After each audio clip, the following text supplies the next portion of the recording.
3 weeks after my father died, I sat in a lawyer's office and learned that his new wife had rewritten his will and cut me and my siblings completely out of our inheritance. Everything we'd been promised our entire lives, gone. She took it all, but I wasn't going to let her get away with it. My name is Rachel, and I'm 30 years old. I'm the middle child of 3 siblings. My older brother, Michael, is 34, and my younger sister, Jennifer, is 27. We grew up in Portland, Oregon, in a comfortable middle-class home with 2 loving parents who worked hard to build a good life for us. My father, Robert, was a civil engineer who worked for the city for 35 years. My mother, Susan, was a high school English teacher. They weren't wealthy by any means, but they were smart with money. They saved, they invested, they paid off their mortgage early. By the time my father retired at 65, they had a nice nest egg, around $800,000 in retirement savings, plus the family home, which was worth about $650,000. My mother passed away suddenly 4 years ago from a stroke. She was only 64 years old. It devastated all of us, but especially my father. They'd been married for 40 years. They'd planned to travel in retirement, to enjoy their golden years together. Her death left him lost and lonely. For the first year after Mom died, Dad struggled. He'd call me crying. He'd show up at family dinners and just sit quietly, barely eating. We worried about him constantly. Michael, Jennifer, and I took turns checking on him, inviting him over, trying to keep him engaged with life. Then, about a year and a half after Mom died, Dad started seeming happier. He mentioned he'd joined a senior community center and was taking some classes. He'd made some friends. He seemed to be coming out of his grief, which we were all relieved to see. That's when he told us about Diane. He'd met her at the community center. She was 52, 16 years younger than him, a widow herself. Her husband had died 5 years earlier. Dad said they'd connected over their shared loss, that she understood what he was going through. They'd been seeing each other for a few months, and he wanted us to meet her. We met Diane at a family dinner at Dad's house. She was attractive, well-dressed, friendly. She complimented the house, asked us questions about our lives, laughed at Dad's jokes. She seemed genuinely interested in our family. We were cautiously optimistic. Dad deserved to be happy. If Diane made him happy, we'd support it. 6 months later, they got married. It was a small ceremony, just immediate family and a few close friends. Diane moved into the house Dad had shared with our mother. That felt a little strange to us, but we understood. It was Dad's house. He could do what he wanted with it. At the wedding reception, Dad pulled the 3 of us aside. "I want you kids to know," he said, "I've updated my will. When I'm gone, everything will be split equally among the 3 of you. The house, the savings, everything. Diane knows this. She has her own money from her first husband's life insurance. We've kept our finances separate. I just want you to know that you're taken care of."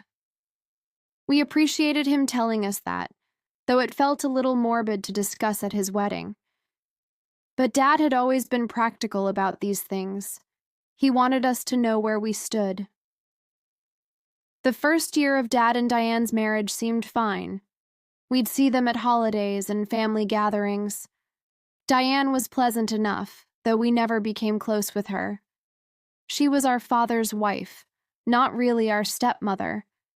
We were all adults with our own lives. But in the second year of their marriage, things started to change. Dad was diagnosed with pancreatic cancer. The prognosis wasn't good. Stage 4. The doctors gave him maybe a year, possibly less.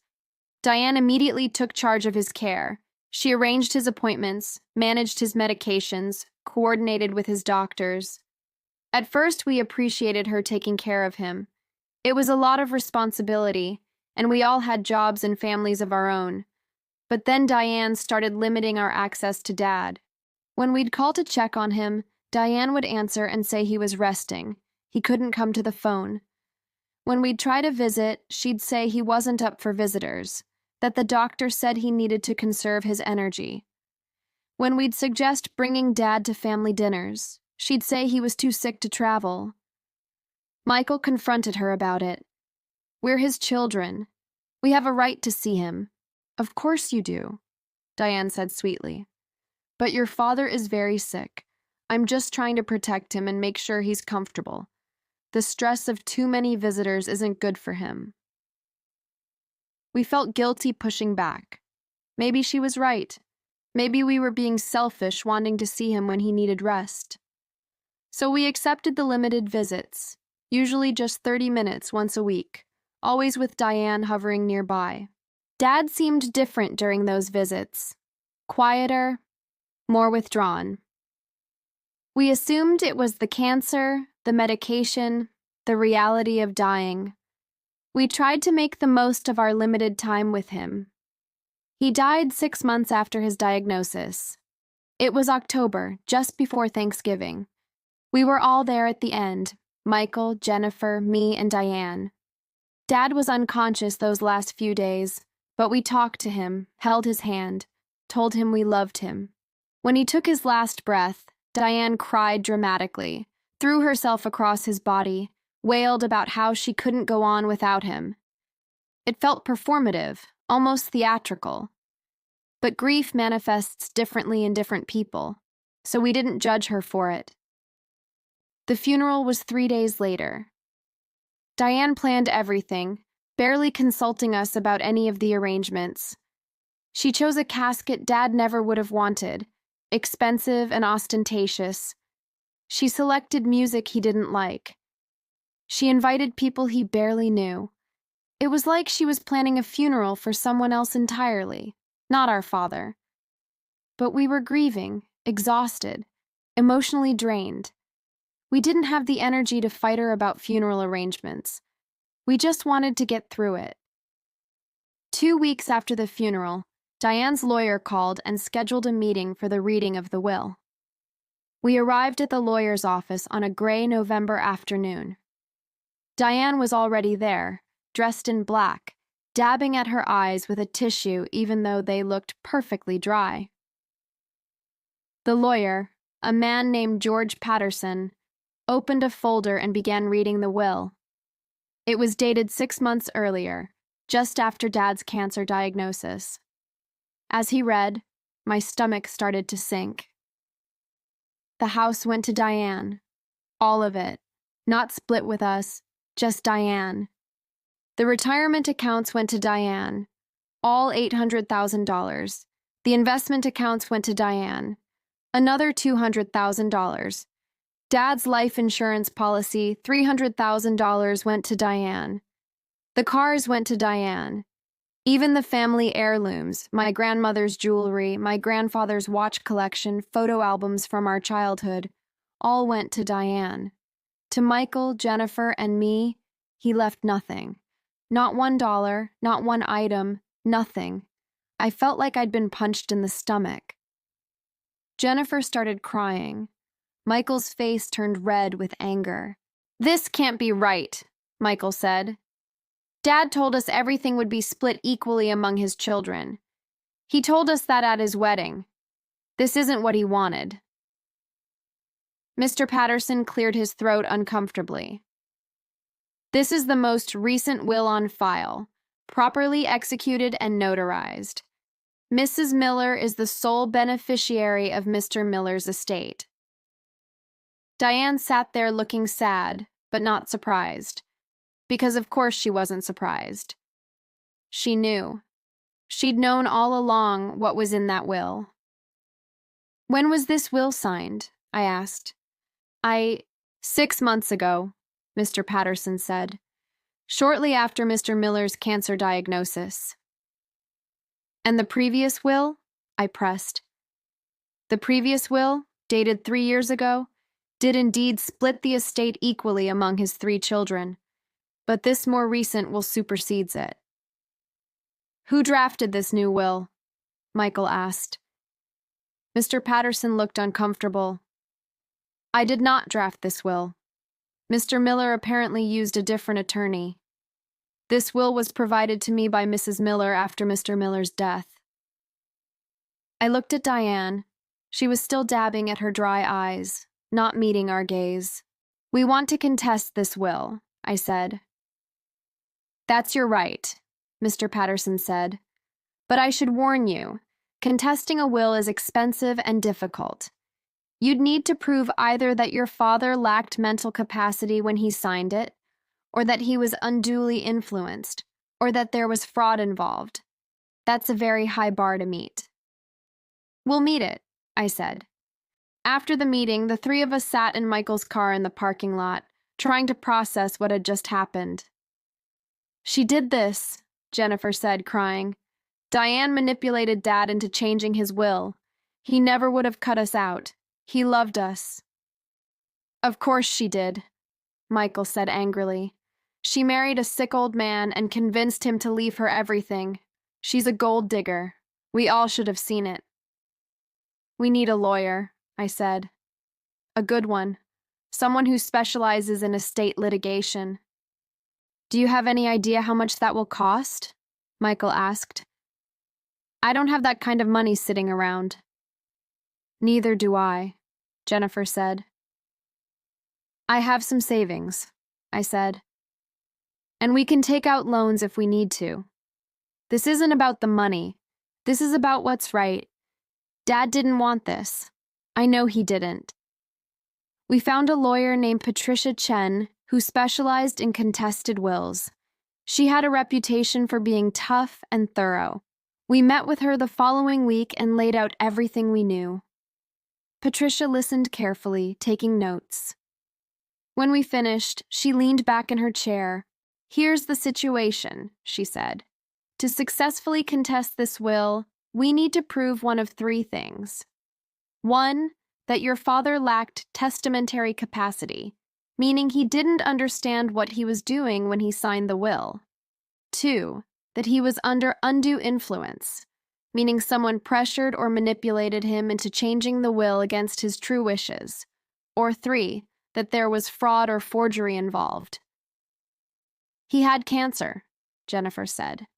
Wouldn't that affect his mental capacity? Possibly, Patricia said, but we'd need medical records showing cognitive decline. Cancer alone isn't enough. Lots of people with cancer make legal decisions. We'd need to prove his mind wasn't sound at the time he signed. What about undue influence? I asked. That's more promising, Patricia said.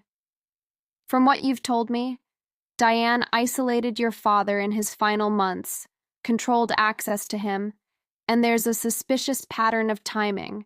She married him, he got sick, she limited your contact with him, and then the will was changed to benefit only her.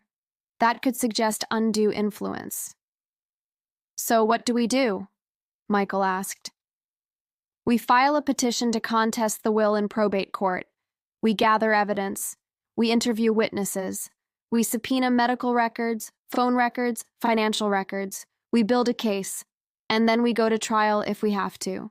How much will this cost? I asked. I work on contingency for cases like this, Patricia said. I take 35% of whatever we recover, plus costs. If we don't win, you don't pay my fee, but you'd still be responsible for court costs and expenses. We agreed to move forward.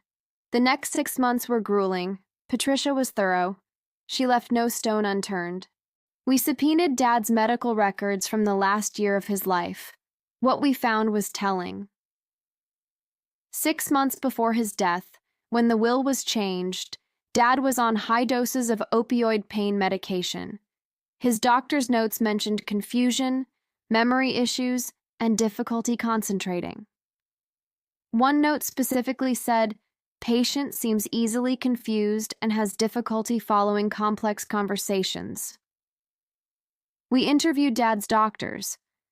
His oncologist testified that, in his professional opinion, Dad's cognitive function had been significantly impaired during the period when the new will was signed.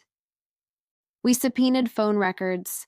They showed that in the 6 months after Dad's diagnosis, Diane had changed Dad's phone number without telling us. We'd been calling his old number for weeks before we realized. The new number we eventually got from Dad was actually Diane's phone, which she controlled. No wonder we could never reach him directly. We interviewed Dad's neighbors. They testified that in his last year, they rarely saw Dad outside anymore. Diane had told them he was too sick for visitors and asked them not to disturb him.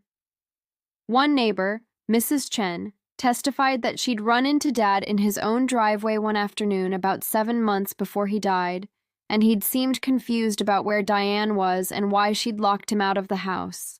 We subpoenaed financial records. They showed some very interesting patterns. 3 weeks after marrying Dad, Diane had quit her job as a retail manager. 2 months after the wedding, she'd added herself to Dad's checking account. 4 months after the wedding, she'd taken out a $50,000 home equity line of credit on Dad's house without his knowledge. We found emails from the bank sent to an email address Dad never used, clearly set up by Diane. Most damning, we found the original attorney Dad had used for decades for his estate planning. His name was Richard Morrison, and he testified that Dad had come to see him 3 years ago, after Mom died, to update his will. At that time, Dad had been very clear that he wanted his estate split equally among his 3 children. Richard had drafted that will. Richard testified that he'd never heard from Dad again after that. He'd had no knowledge of any new will. He was shocked to learn Dad had supposedly used a different attorney to draft a completely different will just 2 years later. So we tracked down the attorney who had supposedly drafted the new will. His name was in the document, a lawyer named Kevin Foster. When Patricia contacted Kevin Foster, things got very interesting. Kevin Foster's office was 40 miles outside of Portland in a strip mall. He practiced what Patricia called general law, a little bit of everything, not specializing in estates. He had a tiny office with cheap furniture and looked perpetually overwhelmed. When Patricia deposed him, he was visibly nervous. "Do you remember meeting with Robert Miller?" Patricia asked. "Sort of," Kevin said. I meet with a lot of clients." "Do you remember the circumstances of that meeting?"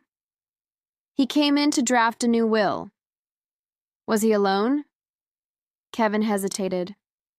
"No, his wife was with him." "Diane?" "Yes." "Did Diane participate in the meeting?" "Well, she did most of the talking, actually."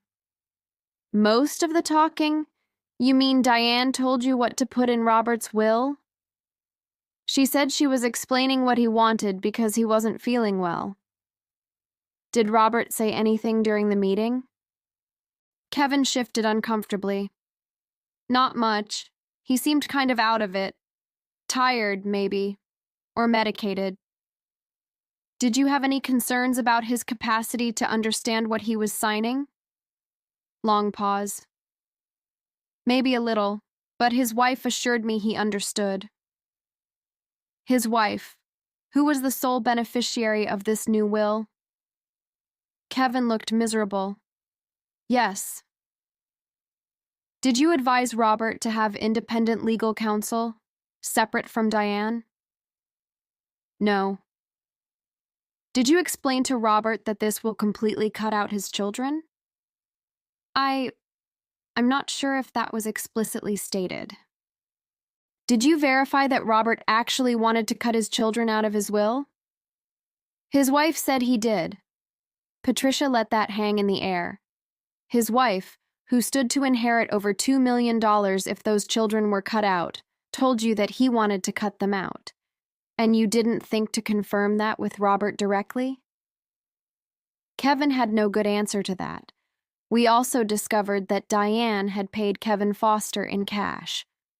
$1,500, cash, for drafting a will that would give her over $2 million. No credit card record, no check, just cash. The more we dug, the worse it looked for Diane. We found out Diane's first husband hadn't left her much money at all. She'd told Dad she had a substantial life insurance payout, but that was a lie. Her first husband had died with significant debts. She'd been working retail jobs, barely scraping by. We found out Diane had targeted the senior center specifically looking for a wealthy widower. Multiple women from the center testified that Diane had asked them pointed questions about which men had money, who owned their homes, who had good retirement accounts. We found out Diane had been married twice before, not just once. Her second husband, who'd died mysteriously of complications from pneumonia just 18 months before she met Dad, had also changed his will shortly before his death to leave everything to Diane. His adult children hadn't contested it because the estate was small, but the pattern was there. Diane was a predator. She found vulnerable, lonely, older men with money. She married them, isolated them, changed their wills, and then waited for them to die. The trial lasted 3 weeks. Diane's attorney tried to argue that Dad had simply decided he loved his new wife and wanted to provide for her. That was his right, that adult children aren't entitled to an inheritance. But Patricia demolished that argument piece by piece. She presented the medical evidence showing Dad's cognitive impairment. She presented the testimony from Dad's longtime attorney showing his true wishes. She presented the evidence of Diane's pattern of isolation and control. She presented Kevin Foster's testimony about Diane doing all the talking at the will signing. She presented the financial evidence showing Diane had been draining Dad's accounts before he even died. She presented testimony from Dad's friends who said he'd told them repeatedly, even in his final year, that he wanted his estate to go to his children. The judge listened to everything carefully. At the end of the trial, he took 2 weeks to issue his ruling. When we returned to court for the ruling, I was so nervous I felt sick. We'd spent 6 months and thousands of dollars on this fight. If we lost, we'd have nothing. The judge began reading his decision. The courtroom was silent. Based on the evidence presented, the judge said, "This court finds that Robert Miller lacked testamentary capacity at the time the contested will was executed. The medical evidence clearly shows significant cognitive impairment from both the cancer and the pain medication. Additionally, this court finds clear and convincing evidence of undue influence by Diane Miller, the pattern of isolation, the control over access to Mr. Miller, the involvement of Mrs. Miller in the drafting of the will to the exclusion of Mr. Miller's meaningful participation, and the suspicious circumstances surrounding the execution of the will all point to undue influence." I grabbed Jennifer's hand. Michael leaned forward in his seat. "Therefore," the judge continued, "this court finds the will dated 6 months before Robert Miller's death to be invalid. The previous will, dated 3 years ago and drafted by Richard Morrison, shall stand as Mr. Miller's valid last will and testament. The estate shall be distributed according to that earlier will, with all assets to be split equally among Robert Miller's 3 children, Michael Miller, Rachel Miller, and Jennifer Miller." We won. Diane's face went white. She'd been so confident throughout the trial, so certain she'd get away with it. She never expected to lose. Her attorney immediately filed an appeal, but it was denied. The ruling stood. The estate went into administration. The house was sold. None of us wanted to live in it after everything that had happened. The proceeds, along with all the retirement accounts, investment accounts, and life insurance, were divided equally among the 3 of us. After Patricia's fee and all the legal costs, Michael, Jennifer, and I each received about $550,000. It wasn't the full amount Dad had left, but it was substantial. More importantly, it was justice. Diane got nothing. Well, that's not entirely true. She was required to pay back the $50,000 she'd taken from the home equity line of credit. She was also investigated for elder abuse, though ultimately no criminal charges were filed. Apparently, the bar for criminal prosecution is even higher than for civil cases. But her reputation was destroyed. The trial was covered in the local news. Everyone in her social circles knew what she'd tried to do. She moved away from Portland shortly after the trial ended. I heard through the grapevine that she moved to Arizona, probably looking for her next victim. The whole experience taught me some important lessons. First, evil is real, and it often looks nice on the surface. Diane seemed pleasant and kind when we first met her. We had no idea she was a predator targeting our vulnerable father. Second, trust your instincts. We all felt something was off during Dad's final months. The way Diane limited our access, the way Dad seemed different, the way everything felt controlled. We should have pushed harder, asked more questions, fought to see Dad more. Third, documents matter. If Patricia hadn't been able to find Dad's medical records showing his cognitive decline, if we hadn't found Kevin Foster and gotten him to admit Diane had done all the talking, if we hadn't found evidence of Diane's pattern of behavior, we might have lost this case. Fourth, fighting for what's right is worth it, even when it's expensive and exhausting and emotionally draining. We could have just accepted the fraudulent will and walked away. Many people do. They don't have the energy or resources to fight. But we fought, and we won, and we got justice for our father. My relationship with Michael and Jennifer grew much stronger through this ordeal. We had to work together, support each other, and trust each other completely. We argued sometimes about strategy, or whether to accept settlement offers Diane's attorney made, but ultimately we were united in our goal. With my share of the inheritance, I paid off my student loans, put a down payment on a house, and set up a college fund for my future children. It's not just money, it's security, stability, and the foundation for building a good life. That's what Dad wanted for us. That's what he worked his whole life to provide. I think about Dad a lot. I wish he'd never met Diane. I wish he'd had more years to enjoy his retirement, to see his grandchildren grow up, to travel and experience life. I wish his final months hadn't been spent isolated and confused, controlled by a woman who saw him as nothing more than a paycheck. But I also think Dad would be proud that we fought back. He was a fighter himself. He stood up for what was right. He didn't let people take advantage of him, or at least he wouldn't have if he'd been in his right mind. We made sure Dad got a proper headstone at the cemetery, something simple and dignified that reflected who he really was. Diane had picked out something ostentatious and ugly. We had it replaced with something appropriate. On the headstone, beneath his name and dates, we had engraved, "Beloved father and grandfather. His legacy lives on in his children." Because that's the truth. Dad's real legacy isn't the money, though we're grateful for it. His real legacy is the values he taught us.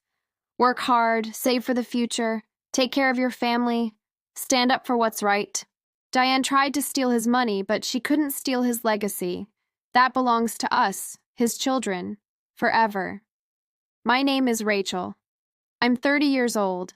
My father's new wife rewrote his will and cut all his children out, trying to steal over $2 million.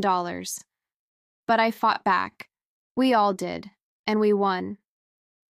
If you're in a similar situation, if someone is trying to take advantage of your elderly parent, if you suspect a will isn't legitimate, don't give up. Fight. Get a good lawyer.